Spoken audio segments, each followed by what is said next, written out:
Hello বন্ধুরা, আমি রনো। আজকে আমরা শিখব কিভাবে একটা ছোট টবে ফুল গাছ লাগাতে হয়।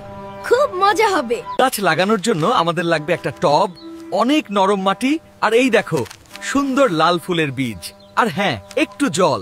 সবচেয়ে আগে আমাদের দেখতে হবে টবের নিচে এই ছোট্ট ফুটোটা আছে কিনা। এটা দিয়ে বাড়তি জল বেরিয়ে যায়।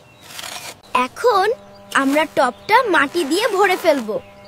একদম কানায় কানায় নয়, একটু খালি রাখতে হবে। দেখো, মাটিতে কিছু শক্ত ডেলা আছে, এগুলো ভেঙে ফেলতে হবে।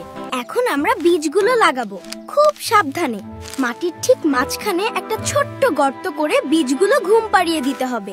এইবার বীজগুলোর ওপর একটা নরম মাটির চাদর দিয়ে ঢেকে দেই। জোরে চাপ দেওয়া যাবে না, ওদের নিঃশ্বাস নিতে হবে তো। এখন ওদের গোসল করার সময়। আমরা আস্তে আস্তে জল দেব। মাটিটা ভিজে গেলেই হবে, বন্যা করা যাবে না কিন্তু। এই তো, আমাদের টব একদম রেডি। এখন একে এমন জায়গায় রাখবো যেখানে প্রতিদিন রোদ আসে, সূর্যের আলো ওদের বন্ধু। এখন আমাদের অপেক্ষা করতে হবে।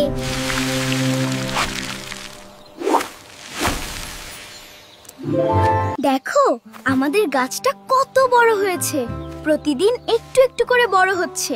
এখন শুধু ফুল ফোটার অপেক্ষা। আর কয়েকদিন পর এই দেখ, কি সুন্দর একটা লাল ফুল ফুটেছে। আমাদের গাছটা কত খুশি।